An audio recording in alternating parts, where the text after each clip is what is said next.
योगी कह रहे हैं वोट दे दो वरना यूपी दूसरा केरल बंगाल बन जाएगा। लोगों ने कहा वाह, इससे अच्छा क्या होगा। सावधान रहिए, आप चूके तो 5 साल की मेहनत पर पानी फिर जाएगा। और इस बार उत्तर प्रदेश को कश्मीर, बंगाल और केरल बनते देर नहीं लगेगी। अब इसे दोबारा से सुनिए, क्या कहा योगी ने। योगी कह रहे हैं भाजपा वापस नहीं आई तो यूपी बन सकता है केरल जैसा। केरल जैसा। केरल का लिटरेसी रेट सबसे ज्यादा है। बंगाल की राजधानी कोलकाता सबसे सुरक्षित शहर माना गया है, सिर्फ महिलाओं के लिए नहीं, सभी के लिए। Which is the most literate state in India?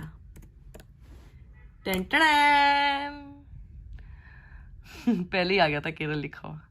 Kerala, according to census 2011, Kerala has the highest total literacy rate and female literacy rate, whereas Lakshadweep had the highest male literacy rate. तो भाई अगर उत्तर प्रदेश अगर केरल बन गया ना आदित्यनाथ योगी जी, तो ये शिक्षा में तो बहुत ही ऊपर हो जाएगा और लिटरेट हो जाएगा। तो इसीलिए लोग जो है ना मजे ले रहे हैं। चलिए अब नेक्स्ट चीज टाइप करते हैं। Which is the safest city in India? हो सकता है आदित्यनाथ योगी को लगता हो कि इसका जवाब आएगा लखनऊ, लेकिन नो, इसका जवाब आएगा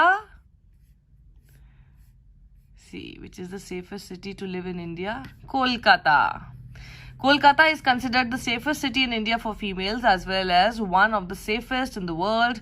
The city has ranked first in the list of safest cities curated by the National Crime Reports for 2 years straight. ठीक है। Which state has most crimes in India?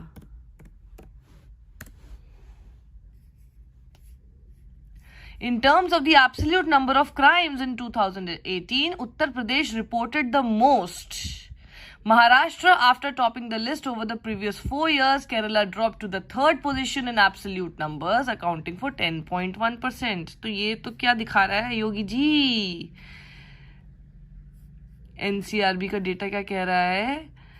2020 crime in India 2020 has revealed that the year continues to be dominated by the cases registered against those who committed crime against the state. As such, FIRs doubled in Punjab to 70 from 35 in 2019, with Uttar Pradesh registering the highest 2,217 cases in the country.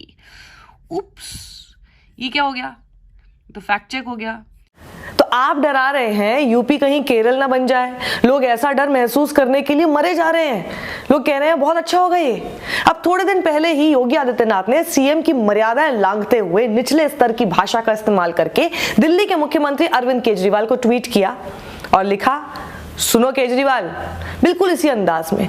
तो केजरीवाल भी कौन सा पीछे रहने वाले थे, मुकाबला उन्होंने पूरा किया और जवाब में लिखा, सुनो योगी। अब केरल का जिक्र किया तो केरल के मुख्यमंत्री भी आ गए मैदान में और सुनो योगी 2.0 का ट्रेलर दे दिए। पिनराई विजयन ने पहले अंग्रेजी में और फिर हिंदी में, ताकि आदित्यनाथ योगी को समझ आ जाए अच्छे से अपनी भाषा में।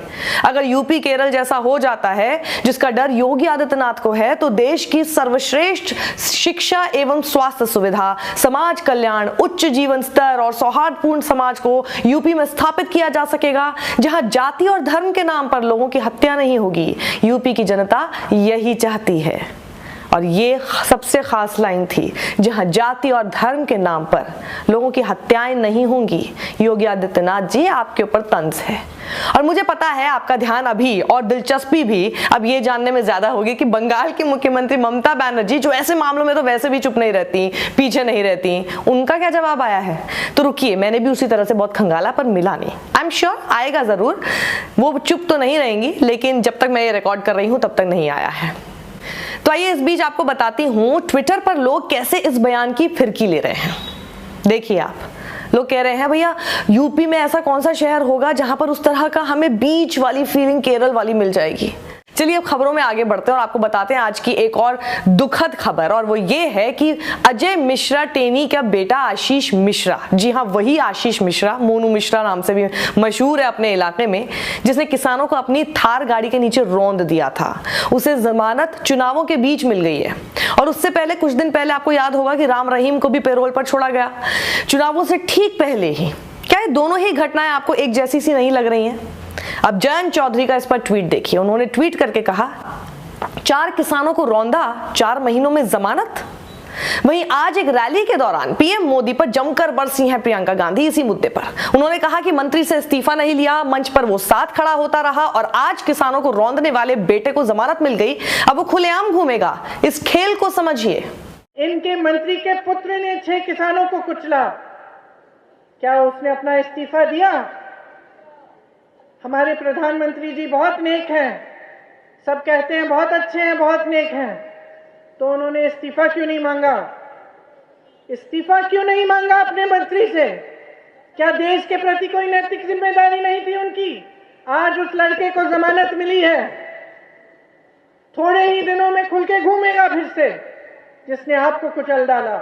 इस सरकार ने किसको बचाया? उन किसानों के परिवारों को बचाया? उनकी जो पुलिस थी, प्रशासन थी, कहां थी वो जब उनको कुचला? कहीं नहीं थी। मैं बताती हूं कहां थी। जब हम जैसे लोग वहां उनके परिवारों से मिलने जा रहे थे तो हमें रोकने में लगी थी। पूरी तमाम प्रशासन, तमाम पुलिस सड़क पे खड़ी थी, बीच रात तक, 4-4 बजे तक। हम किसका नुकसान करने जा रहे थे? जिसका नुकसान हुआ उसको तुमने बचाया नहीं।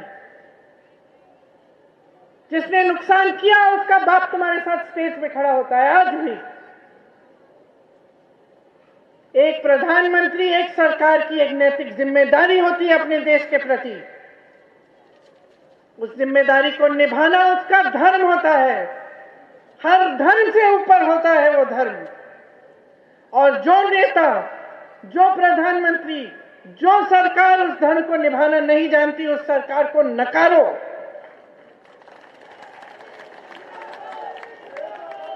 समझ लो कि आपके सामने क्या खेल खेला जा रहा है, समझ लो।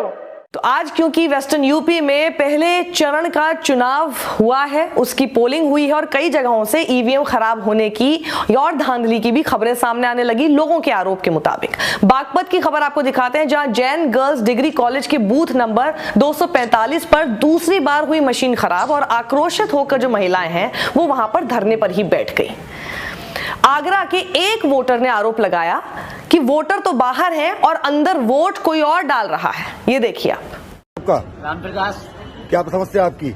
मेरा वोट नहीं डल रहा सर। क्यों नहीं डल रहा है? वो कह रहे हैं कि तुम्हारा वोट पड़ गया अंदर पड़ गया है। हाँ, तो आप चैलेंज वोट के लिए कहा आपने उनसे? मैं तो अभी आ रहा हूँ सर, गांव से बड़ी मुश्किल से आ पाया हूँ और मेरे तो कोई निशान भी नहीं है कि नहीं, निशान तो सब मिट जाते हैं। पीठासीन अधिकारी क्या कह रहे हैं? मुझे कह रहे हैं कि नहीं वोट पड़ गया तुम्हारा। और इस बीच जाते जाते मोदी जी के सहारनपुर में स्वागत की तस्वीर दिखाती जाती हूं। बस ये बताना भूल गए थे वो कि यहां ये पीएम की हैसियत से गए हैं या फिर प्रचारक की, क्योंकि इतने पास आए लोगों के बीच से गुजरते हुए मैं जिंदा लौट पाया टाइप का डायलॉग इस बार सुनने को नहीं मिला।